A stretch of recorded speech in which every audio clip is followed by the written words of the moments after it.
Antes da gente entrar necessariamente na questão do livro, duas coisas. A Marielle, ela propôs a gente fazer mudar para sábado o clube. O que vocês acham? Pode ser a sábado à tarde, assim, finalzinho de dia, assim? Vocês acham que é melhor? Então vamos deixar o próximo clube no sábado. A minha proposta é que sempre seja no primeiro sábado de cada mês. Então, a gente está fazendo agora na primeira quinta-feira, né, de março. Então, aí no primeiro sábado de abril, então a gente organiza o próximo. Aí, o livro que eu estou pensando em trazer para o próximo clube é esse aqui, ó, Cartas de um Diabo a Seu Aprendiz, do C.S. Lewis. É um livro muito interessante, traz umas lições assim importantes, né? O C.S. Lewis, ele é um autor cristão, né? E ele, nesse livro aqui, é como se fosse um diabão mais velho, o tiozão, né, dos diabos, conversando com um sobrinho ou com um diabinho novato, né? E dando alguns conselhos para ele, como ele perverter os homens, né? Como ele pode fazer para usar os homens, né? Fazer os homens agirem de forma má, né? De forma ruim. Vocês concordam que seja esse livro? É um livro fácil de ler, tá? Ele é de capa dura, mas ele é um livro mais barato. Esse aqui eu paguei ele R$49 e sem desconto, assim, paguei o preço normal dele. Essa editora aqui, Thomas Nelson, ela relançou praticamente toda a obra do C.S. Lewis com capa dura e assim, uma edição uma mais linda do que a outra. E vale a pena demais mesmo a gente começar a fazer aí uma leitura do C.S. Lewis. Eu quero em algum momento que a gente possa partir aí para fazer as Crônicas de Nárnia, né, que é meu livro favorito, né, assim, é um dos livros que mais me inspiraram assim, na minha escrita, as Crônicas de Nárnia. O outro que em breve a gente pode também falar, esse aqui, que é do Kafka, que é o Carta ao Pai, que tinha sido a primeira sugestão, né. Isso aqui é o Kafka, ele mandou esse livro para o pai dele, né, a carta, né, para o pai dele. Ele queria casar, o pai dele era contra. Na verdade, assim, o pai dele era meio carrasco, e a carta é como se fosse um acerto de contas do filho com o pai. E a ideia era a gente fazer uma leitura disso e fazer uma análise da nossa vida, assim, né, da nossa relação com os pais, né, às vezes coisas que a gente poderia tratar entre nós, assim, né, e falar um pouquinho sobre isso. Então, fica também uma sugestão para uma próxima vez. E uma das coisas que tem me preocupado, e eu tô lendo, fazendo uma leitura sistemática aqui do Como Ler Livros, do Mortimer Adler, e em breve eu quero ver se eu faço uma série. Eu comecei já a fazer, até compartilhei no grupo, né, um primeirozinho, fazer uma série de vídeos pra gente começar também a aprender a ler, né? Porque eu acho que a maioria de nós desaprendeu a ler, né? Eu falo que assim, o tempo hoje com o celular, com todas essas distrações que a gente tem, o fato da gente ficar muito distraído com muita tela, com muita coisa, atrapalha nosso hábito de leitura, atrapalha e muito. E eu vou falar uma coisa, eu que gosto muito de ler, eu estou tendo dificuldade de ler. Assim, eu me distraio mais rápido do que antes. Antes eu pegava um livro, sei lá, um Crime e Castigo, e ficava lendo até dormir, né, digamos assim. Agora não, você começa a ler, aí lê um pouco, aí você quer parar, fazer alguma coisa. Eu brinco que eu acho que tá todo mundo hoje, meu amor, com TDAH, né? Porque todo mundo tá com dificuldade. Acaba que a gente lê o tempo inteiro, mas é no celular, né? É no celular. Lê notícia, lê Instagram, lê não sei o que, então é uma leitura muito vazia. Superficial. Superficial. Exatamente. Até as escritas, né, que são bem erradas, e acaba que a gente tanto lê, tanto no celular, né? Uhum. E é uma coisa, inclusive, que o Mortimer Adler, ele fala no livro dele, que ele fala a diferença entre você ter muita informação e você ter conhecimento. Hoje a gente tem muita informação, mas a gente tem pouquíssimo conhecimento. A gente tem pouca coisa assim que realmente assim, você fala assim, isso aqui eu domino, isso aqui eu sei, isso aqui eu consigo sentar e debater de uma forma com autoridade, né? A gente sabe de muita coisa, vê notícia o tempo inteiro, e pior de tudo é assim, é um monte de porcaria, né? Eu fiz um propósito esse ano, eu tô evitando ao máximo de ver notícia política. Eu não tô assim... Eu já fui muito ativo assim, politicamente, hoje eu estou evitando ao máximo de ver notícias de o que o governo está fazendo, você vai virar uma Venezuela, não estou nem aí, eu quero trabalhar, estudar e focar naquilo que é importante. E aí entrou a questão do clube de leitura. Por que a gente fez essa chamada, né? Foi bom porque eu tinha entrado, por acaso, do grupo do GW, né? Eu falei para a Marielle, eu vi lá encontro, achei que era porque era um grupo para poder marcar para as famílias se encontrar. Depois é que eu vi que era um grupo mais focado assim, no pessoal mais jovem, né? Aí eu até fiquei assim, olhei assim, fui sair do grupo, né? Aí a Geisa, né? A Geisa veio e falou, não, você podia ficar lá, você ajuda a olhar os rapazes mais novos, né? Dar um pouco de direção, né? Aí eu falei, tá bom, vou ficar no grupo lá. Aí surgiu a ideia de a gente fazer o clube, né? Porque o clube, o que ele tem? Eu estava até conversando com o Gabriel aqui, que eu trabalho aqui na livraria. O clube, ele obriga a gente, pelo menos um livro a gente vai ter que ler por mês. Eu vi lá na hora que vocês fizeram a resposta do questionário, a maioria de nós respondeu que só lê um livro por mês, né? O mal lê um livro por mês, né? Então, de todos, foram 20 pessoas que se inscreveram pelo formulário, 11 responderam que tem lido no máximo um livro por mês. Ou por ano, tem gente que colocou por ano. Um por ano, ou um a cada 2 meses. Mas aí entra isso também, a gente tem lido livros técnicos, né, também, né? Livro da faculdade, livro da profissão, livro da psicologia, que você é psicólogo, ou livro para quem é da área de dados. Você não está lendo livros literários, a gente não está melhorando o nosso imaginário, a gente não está melhorando a nossa capacidade de interpretação do mundo. E a literatura, ela tem essa capacidade de dar para a gente experiências que normalmente a gente não teria. Então, você, por exemplo, um livro que eu gosto muito, que é o Crime e Castigo, do Dostoiévski. Quando você lê aquele livro assim, as experiências daquele rapaz, você nunca vai ter aquelas experiências na vida. Ele matou uma senhora lá, uma velha usurária. Você não vai ter essa experiência, mas você consegue sentir quase que com a mesma intensidade todo o drama daquilo ali e todas as justificativas que ele dá para aquele ato que ele comete. E aí a gente entrou nesse primeiro momento do clube no livro que é assim, hoje um queridinho, né, de muita gente, né? A quantidade de pessoas comentando, fazendo lives e fazendo comentários sobre Viktor Frankl aumentou assim exponencialmente, né? E até então, minha esposa que é psicóloga, né, formou agora em psicologia, a Geisa também é psicóloga, praticamente não se fala dele nas faculdades de psicologia. A terceira escola de psicanálise de Viena, da Áustria, e não se fala dele. Um dos livros mais vendidos do mundo. Esse livro dele aqui vendeu milhões e milhões de exemplares. Aí você pensa assim, como que um livro que teve tanto impacto, né? É um livro que foi escrito, que eu chamo de a escrita visceral, né? Ele estava lá dentro do campo de concentração. Então, aí eu mandei no grupo, tá todo mundo no grupo, né? Todo mundo tá lá no grupo lá do WhatsApp. Eu mandei esse pequeno e-book que eu organizei. Falei, eu vou pegar fazer um resumo de alguns dados, algumas informações do Viktor Frankl, do livro, para a gente poder ter até como base aqui para nossa conversa. Eu vou fazer essa apresentação agora, mas se alguém quiser falar alguma coisa, alguém quiser fazer alguma intervenção, fiquem à vontade, tá? Não tem, assim, não tem nenhuma regra aqui. Eu pus para gravar aqui para poder o pessoal que está fora assistir. E aí eu pedi para o Cássio, que é um amigo nosso, para vir aqui para dar esse suporte para a gente, mas a ideia aqui é a gente ser bem tranquilo mesmo, bem acessível, e é um grupo nosso, onde a gente pode conversar e trocar ideias. Então vamos lá. Viktor Frankl, ele era professor de neurologia e psiquiatria na Universidade de Viena. Ele é o fundador da logoterapia, que é uma terapia baseada no sentido da vida, né? Depois a gente vai entender isso melhor. Ele lecionou em Harvard, em várias universidades, Universidade de Stanford, Califórnia, enfim, e publicou 32 livros. A gente já conhece basicamente esse aqui, né? Mas tem lá em casa, acho que tem mais uns 3 dele, né? 2 ou 3 dele, que são assim, livros mais densos, onde ele desenvolve mais essa teoria da logoterapia e como que ele aborda tudo isso. Ele nasceu em 26 de março de 1905, na Áustria. Aos 15 anos de idade, ele procurou o Freud para trocar ideia com o Freud, porque ele já se interessava pelo assunto. 15 anos, imagina. Ele com 15 anos ele já era um cara interessado em estudar sobre psicologia, sobre esses temas, né? Eu fico vendo assim, pessoas que têm vocação, né? E é interessante, né? A pessoa desde jovem, né? Ela já tem aquele desejo assim, né? Que arde, né? Então ele procurou o Freud, ele teve contato também com Adler, né? Que é outro autor famoso aí da psicologia, da psiquiatria. E em 1942 ele foi preso.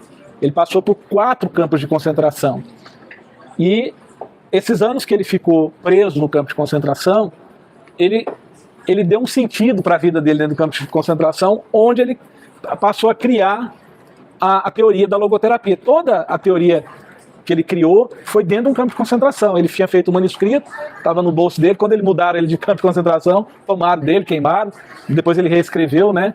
Mas ele não foi um cara que ficou viajando lá longe. Pode ser que não. Ele passou, ele viu quem que sobreviveu, ele viu quem que morreu, ele viu quem que teve capacidade ou não. E uma das principais coisas que ele faz dentro da terapia dele, e aí ele faz a chamada análise existencial. Então, às vezes a pessoa chega, né? Você, eu, todos nós temos problemas, né? Todo mundo tem a vida boa, tranquila, todo mundo rico, todo mundo feliz, bem encaminhado, ninguém precisa de mais nada. Ou tá todo mundo igual eu, assim, caminhando e lutando todos os dias para vencer um leão. Eu acho que todo mundo passa por muitas situações na sua vida que são terríveis, né? Só que algumas pessoas passam por situações mais difíceis, né? Então, às vezes você passa por uma doença incurável na família, às vezes você passa por uma situação de desespero total. Eu já passei situações da minha vida em que eu achava que não tinha mais como que fazer, assim, que eu falava assim, agora foi, para não falar palavrão, mas agora lascou tudo, né? Porque eu acho que a maioria de nós já passou por isso, né? Por momentos assim que você fala assim, meu Deus, agora eu não sei para onde ir, eu não sei o que fazer, né? Não tá mais na minha força, né? E o bom de Deus é isso, né? Que ele parece que ele age mais quando a gente não é nada, né? Quando você tem uma passagem de Paulo que ele diz assim, né? Que o poder dele se aperfeiçoa na fraqueza. E às vezes quando a gente tá bem fraquinho, bem lá embaixo mesmo, aí a gente tem aquele insight, né? E quando às vezes os pacientes do Viktor Frankl chegavam para ele com aquelas histórias assim, né? Horrorosa, a vida difícil demais, ele perguntava de um modo assim, educado, mas ele falava assim, por que você tá vivo, assim? Por que você não considerou, tipo assim, suicidar, né? Ou ir embora, né? Assim, já que você tá com esse tanto de problema, o que te faz ainda ficar vivo? E é uma pergunta que a gente tem que se fazer, né? Porque se você parar para pensar, e aí a vida de todo mundo aqui é muito boa, maravilhosa, não acontece nada de errado, então, mas mesmo assim, às vezes a gente tem algum problema que para nós nos parece naquele momento insolúvel ou impossível de ser superado. E por que a gente se mantém em pé ainda assim? Essa é a grande pergunta que o Viktor Frankl fazia. E eu fiz uma análise aqui, o seguinte. Nós vivemos em uma sociedade hoje onde, para cada uma das necessidades das pessoas, sempre se oferece algo para satisfazer. Nós vivemos o paraíso na Terra, não é? Assim, do ponto de vista material. Vamos ser sinceros? Você gosta de tirar foto? A Ariane gosta de tirar as fotos dela lá, eu brinquei com ela aqui. Ela gosta de tirar foto? Tem um celular de nova geração todo ano saindo, você tirar fotos cada vez melhores. Eu gosto de ler, todo ano tem uma edição nova de livro. Você gosta de comer bem, tem restaurantes maravilhosos. Você gosta de, sei lá, de passear, de ir numa montanha-russa. Hoje nós temos praticamente tudo para as pessoas serem absolutamente felizes e completas e saciadas. E nós nunca tivemos uma sociedade tão deprimida, tão ansiosa, de pessoas tão caídas, de pessoas tão sem propósito. Tem alguma coisa errada, não tem? Como que a gente tem tudo a nosso dispor? Imagina os cristãos da primeira era lá. Eles não tinham nem Bíblia para eles lerem. As Bíblias eram pergaminhos que eles tinham que esconder dentro de uma caverna, porque senão alguém visse com eles ia tomar e ia queimar. A vida deles corria risco, inclusive. Hoje a maioria dos cristãos, qualquer cristão pode ter uma Bíblia. E a gente tem cristão hoje melhor do que daquela época. Parece que naquela época eles estavam mais dispostos a se entregar por amor a Cristo, não é? Parece que tem alguma coisa errada. Parece que quanto mais a gente tem acesso às coisas, menos a gente está satisfeito, menos a gente está feliz. E aí entra um negócio que o Viktor Frankl fala, que você tem que ter um propósito de vida, para além de você.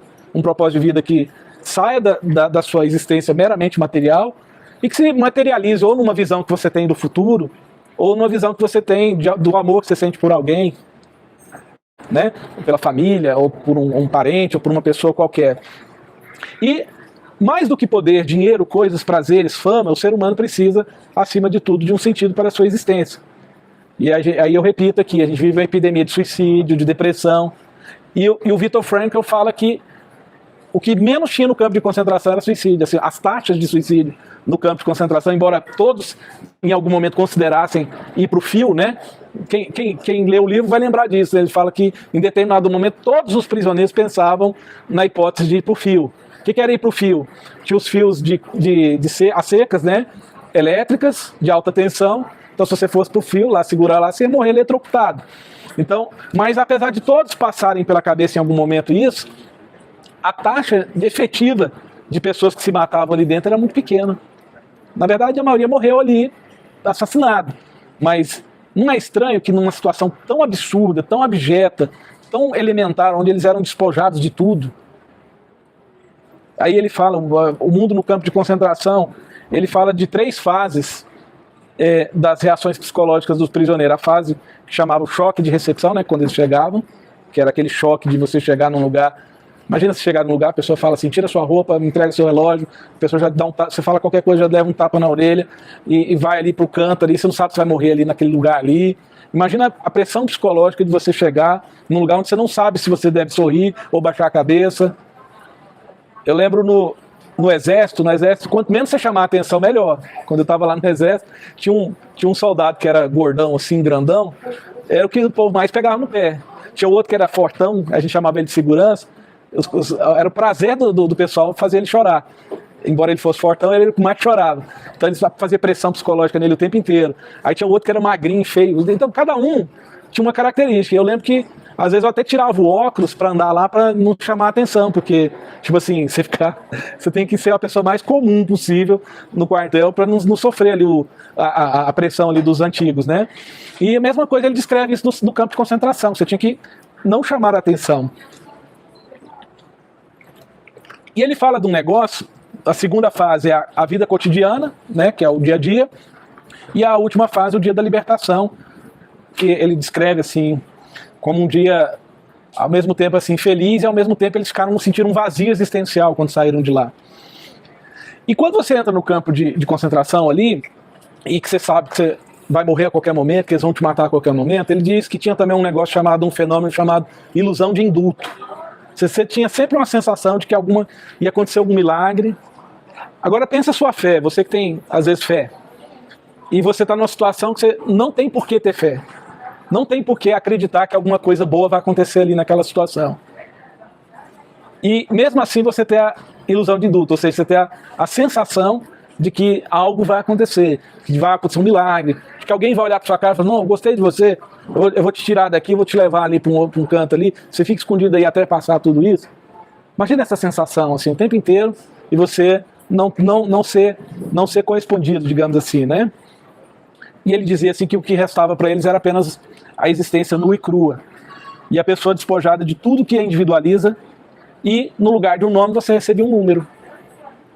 Aí é uma outra coisa interessante, uma vez que eles estavam lá dentro, os prisioneiros, eles às vezes mudavam de nome, ou de profissão, tipo assim, ninguém importava com isso. Ah, se eu quisesse dizer que eu era médico lá dentro, ou bombeiro, tinha, mas... Exatamente.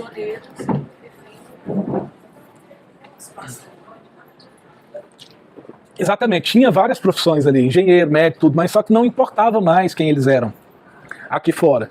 Uma vez dentro do campo de concentração, você perde a sua individualidade. Imagina você perder aquilo que te torna único, que é o seu nome, que é aquilo que você é, e você se torna apenas um número e um objeto de escárnio e de violência diária. É um negócio estranho, né, se você parar para pensar, né? E aí ele fala também de um negócio que é o humor negro.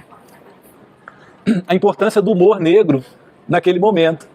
Naquele momento que você está lascado, aí você, em vez de você ficar chorando da vida, você fica ali fazendo piada com você mesmo, ou com os colegas. E aí eu sempre tenho que lembrar disso, assim, o momento mais difícil, que ele fala assim, vou morrer.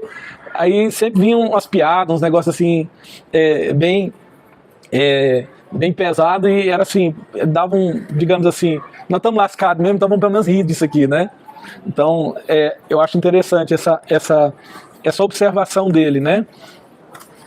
Enfim, aí eu vou Ele falava da relativa apatia do pessoal que estava lá, né? Então a morte, como era uma realidade evidente, então as pessoas ficavam meio apáticas, não tinha tempo para ficar pensando em sexualidade. Você vê assim, né? Quando você está no campo de concentração, naquele, eu queria ver esse pessoal da ideologia de gênero ir lá pregar esses negócios lá dentro do campo de concentração. Não tem espaço para isso. As pessoas não têm nem tempo para pensar se é homem ou se é mulher, se é, entendeu? Assim, ela está ali sobrevivendo. Não existe ideologia, não existe essas coisas, não existe essas bobagens. Essas bobagens elas só acontecem quando a gente está com a mente vazia, com a mente ociosa, com a mente bombardeada de estímulos fáceis e de coisas materialistas e coisas que não têm o menor futuro. Aí você, que você não está com nada para fazer, vou pensar aqui nisso aqui. Agora lá dentro você tinha que pensar em sobreviver. Você tinha que pensar em cada dia passar por ele e chegar no próximo. E aí aí tinha um negócio que eles falam também no livro, que é o seguinte, eles falam assim que os melhores de nós não sobreviveram. Que ele falava um negócio assim, que para você estar ali dentro, até para você estar ali dentro, você não podia ser uma pessoa assim completamente desprendida, digamos, igual a gente pensa assim, uma pessoa, eu sou muito altruísta, muito desprendido e tal. Você tinha que cuidar de você. Sobrevivência, a lei da sobrevivência. Então às vezes eles faziam pequenas trapaças entre eles, coisas assim. Oi? Para ter comida, por exemplo, eles tinham um cupom, né, o ticket, lá que quando eles faziam um trabalho lá que era além do que fazia bem feito, eles ganhavam uns cupomzinhos lá que eles podiam trocar em cigarro. Aí só que cada cigarro ele podia trocar por uma refeição. Aí tinha às vezes uma malandragem de você, na hora de fazer a formação das filas, né, você ficar num lugar que você levaria menos pancada, porque ficar na ponta você ia tomar chicotado o tempo inteiro. Então assim, sobrevive quem tem o instinto de sobrevivência mais aguçado. Por difícil que seja admitir isso, né? E ele falava também sobre a questão da dor psicológica, da impotência diante da brutalidade. Isso é um negócio, assim... Quando você está numa empresa, ou numa situação na escola, lá no colégio, ou na faculdade, acontece uma situação injusta. Uma situação que você sabe que aquela situação não é legal. A nossa tendência, às vezes, é ignorar aquilo, né? Isso não tem nada a ver com isso. Mas a gente tem a opção de fazer alguma coisa a respeito, né? A Mika é muito...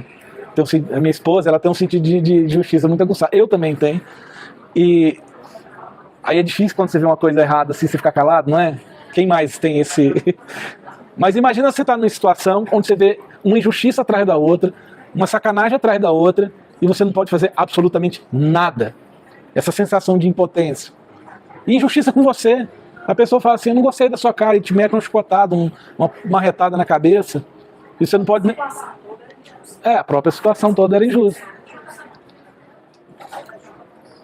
E ele fala também dos sonhos. Diz que os sonhos dele, não tinha sonho sexual, não tinha sonho de nada. Ele sonhava com comida, sonhava com saindo do negócio, com a libertação, com a família. A família se tornava o maior ponto de referência dos que conseguiram sobreviver. Foram aqueles, inclusive, que acharam sentido numa pessoa amada. Então é importante você ter uma pessoa que você ame, né, nessa situação. E ele fala que quando alguém tinha um pesadelo muito, muito forte, aí ele acordava, ele chegava à conclusão que a realidade era pior do que o pesadelo. Era melhor ficar tendo um pesadelo lá, ficar correndo do monstro lá, do Venom, sei lá, alguma coisa assim. Então, uma ausência de sentimentos, então você ficava ali meio apático, né? Ele fala que tinha um interesse maior também, assunto sobre religião e política. E o assunto de política era justamente por conta da ansiedade que eles tinham da guerra, né? Se a guerra estava acabando ou não, enfim, né? Se o Hitler ia cair, então eles tinham aquele interesse ali em saber o que estava acontecendo aqui fora. Imagina como é que chegava a informação para eles, né? Não tinha WhatsApp, não tinha tido o Zap para mandar uma fake news da semana para eles. Eu fico imaginando como é que eles faziam, né? Às vezes alguém contava aí eles escutavam alguém conversando, né? Ou eventualmente ele ia limpar lá o alojamento de um oficial e via um jornal lá, ouvia o rádio, enfim, eu fico imaginando como é que eles tinham isso. E eles a maioria do pessoal buscava um refúgio interior.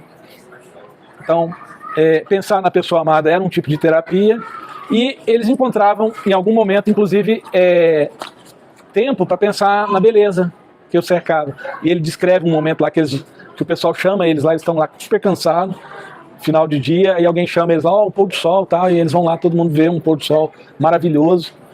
E você vê, a mesma situação dessa, você imagina, você vai pensar na natureza, né, na beleza que te cerca, é interessante.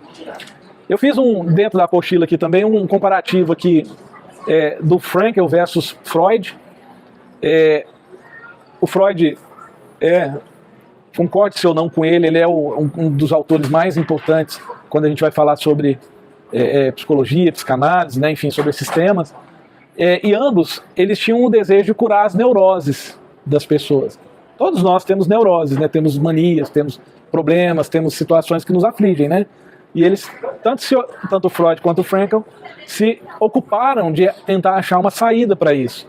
Se você pegar as escolas de psicologia, o objetivo delas é tentar achar uma forma de ajudar o homem a entender a sua vida, entender a sua dor, o seu problema, a sua neurose.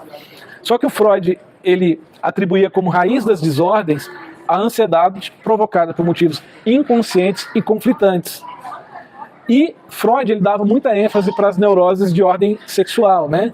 Então aquela questão do filho com a mãe, da mãe da filha com o pai, tudo para o Freud tinha alguma questão sexual por trás. E o Frankl, por sua vez, ele acreditava que a maior parte das frustrações vinham da vontade de sentido. E é interessante o seguinte, antes de eu ler o Frankl, antes de eu ter contato com a obra de Frankl, eu sempre pensava o seguinte, não sei se vocês já pensaram nisso.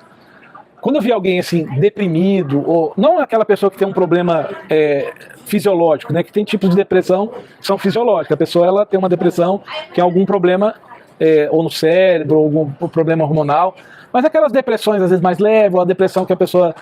Eu sempre pensava assim, eu acho que a maior parte dessas depressões, dessas ansiedades, crise de ansiedade, essas coisas, advém da falta de sentido. Ficava assim, a pessoa... Quando você vai para um lugar assim, onde a pessoa acorda 5 horas da manhã para trabalhar e vai lá para o campo e fica lá o dia inteiro, almoça uma montanha de arroz com feijão, volta de novo, chega no final do dia, o cara mal tem tempo de deitar, tomar um banho, deitar e dormir, porque já tem que acordar no dia de madrugada. Você não vê as pessoas reclamarem tanto nesses ambientes, assim, que eu chamo ambientes, ou por exemplo, você não vê tanta crise de depressão em países muito pobres, né, África, por exemplo, mas a Suíça é campeã de depressão, Viena tem depressão em extremo, o Japão é campeão de depressão, países que todo mundo tem tudo na mão. E aí quando você vai não sei se a gente faz, né, tem os trabalhos sociais que o grupo faz, você vê que mesmo as pessoas mais pobres, às vezes elas têm uma alegria de viver um negócio assim, é diferente, não é? Então, por que é isso? A Cássia, que é fazendeira aí, vê os peão, né? Os peão, você não vê peão reclamando de depressão, né? Eu acho muito difícil, né? Índio. Você não vê eles falarem disso. Índio até que entraram um pouco, porque eles foram cooptados por uma agenda, mas você percebe que as pessoas que têm uma vida mais simples e mais focada na sobrevivência, que tem um sentido, elas são mais felizes. E eu acho que toda a tese do Viktor Frankl baseia nisso, assim, que você precisa achar, antes de tudo, você tem que achar um sentido para a sua vida. Por que você está vivo? Por que você está fazendo o que você está fazendo? Por que eu estou largando o que eu estou fazendo lá em casa, largando meu descanso, vindo aqui, reunir, conversar sobre livro? Por que eu estou num grupo? Por que eu me encontro com as pessoas? Por que eu fiz psicologia, direito, seja lá o que for? Isso não são motivos em si. Você tem que ter um motivo maior. Você tem que ter um propósito supremo, uma coisa que vai falar assim na sua vida, você vai falar assim, meu Deus, isso aqui é o meu propósito máximo. Porque tudo que acontecer em volta de você não vai te abalar tanto quanto você tem esse propósito supremo. Eu acho que o tema central do livro, né? É a vida, é sofrimento. E sobreviver consiste em encontrar algum sentido na dor. A coisa mais real que nós temos na nossa existência é o sofrimento, é a dor. Porque quando você está com a vida normal, você não pensa nada. Você está feliz, você não fica pensando, hoje eu estou feliz. Mas quando você está sofrendo, você pensa. Quando você está sofrendo, o tempo demora a passar. Quando você está sofrendo, você entra em desespero. A sua existência na dor e no sofrimento, ela é muito mais forte. E aí, eu vou ler aqui um textinho que eu escrevi aqui. Um ponto a se refletir é que hoje a maioria das pessoas não tem aquelas tradições como guia para as suas ações e para dar sentido para elas. A maioria das pessoas estão se desconectando das tradições, da família, das coisas que trouxeram a gente até aqui. Você fala assim, eu sou conservador porque eu quero conservar aquilo que de bom nos trouxe até aqui. Mas as pessoas estão achando por bem abrir mão de tudo isso, de tudo que nos trouxe até aqui. E o homem de hoje é como uma nau à deriva, sendo levada pelas ondas, que eu chamo de modismos, né? As pessoas hoje elas estão sendo levadas por modinha, e por aquilo que as pessoas dizem, que é o conformismo intelectual.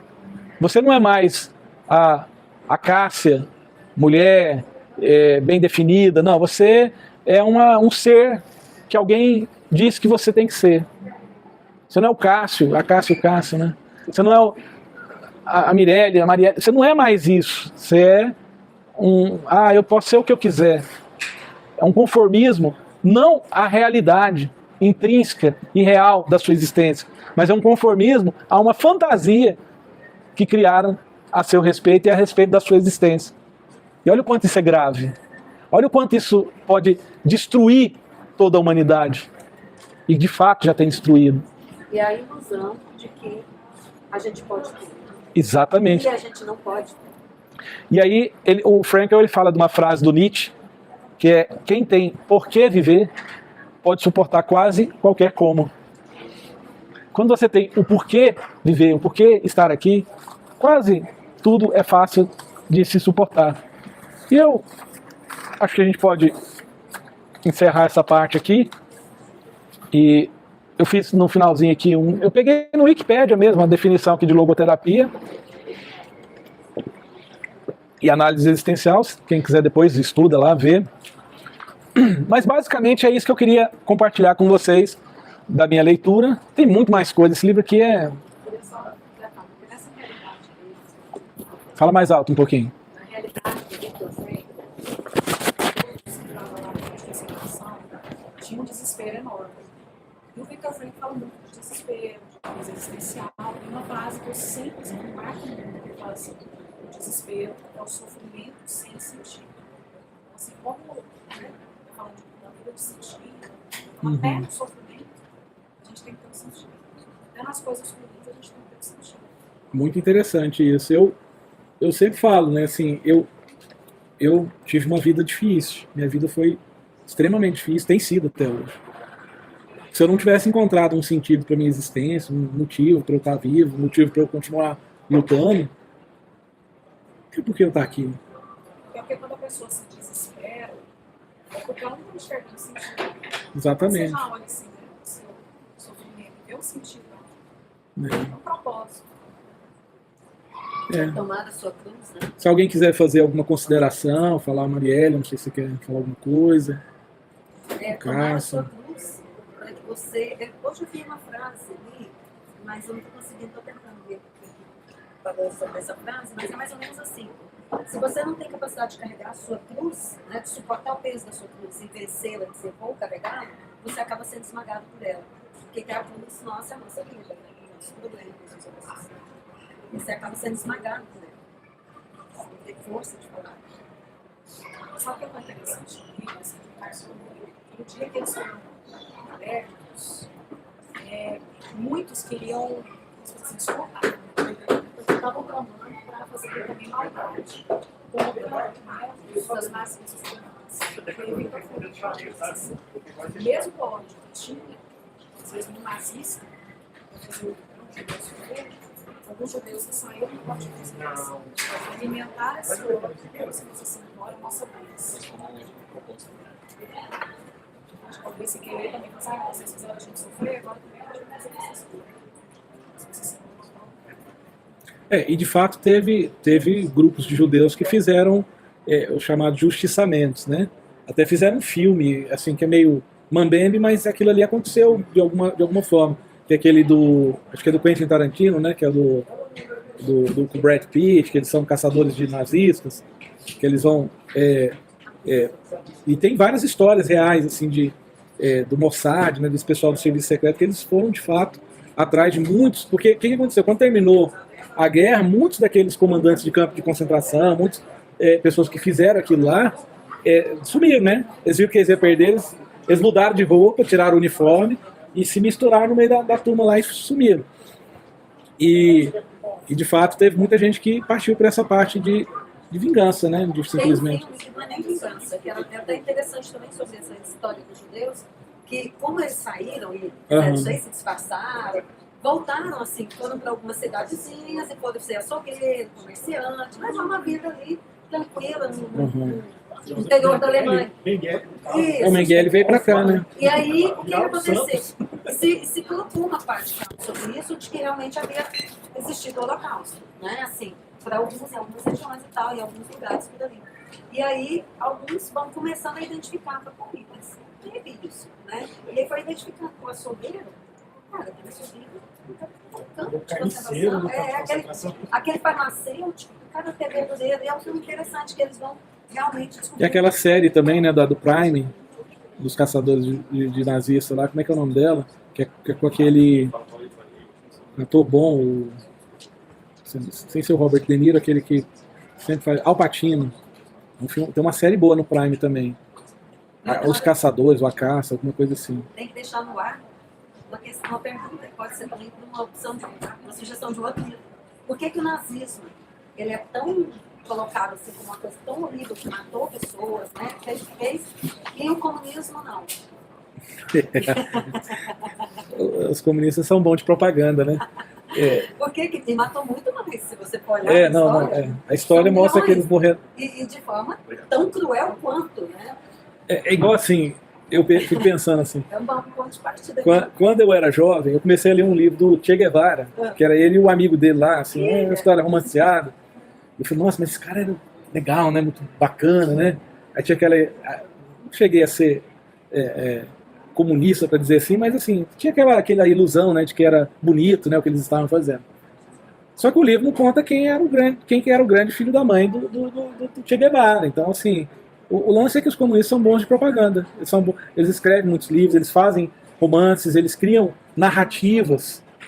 Eles conseguiram esconder. E a história mostra, se você pegar estruturalmente, que o nazismo e o comunismo são crias do mesmo dono, assim, do mesmo mal, assim, do coletivismo. A única diferença é que o socialismo ele tinha uma visão um pouco mais internacionalista e o nazifascismo ele era mais era como se fosse um socialismo ultranacionalista, né? Então, e que deixava ali usava os empresários ali para poder sustentar o sistema. Mas é a mesma coisa, as bases é a mesma. Se você olhar os princípios, inclusive o Partido Nazista é Partido Nacional Socialista, socialista, que é a mesma coisa. Eles não gostavam dos comunistas porque eles tinham brigas. É como se fosse assim, o PT brigando com o PSDB, entendeu? Mas no fundo eles são tudo a mesma coisa. Mas eles estão brigando por poder, só isso.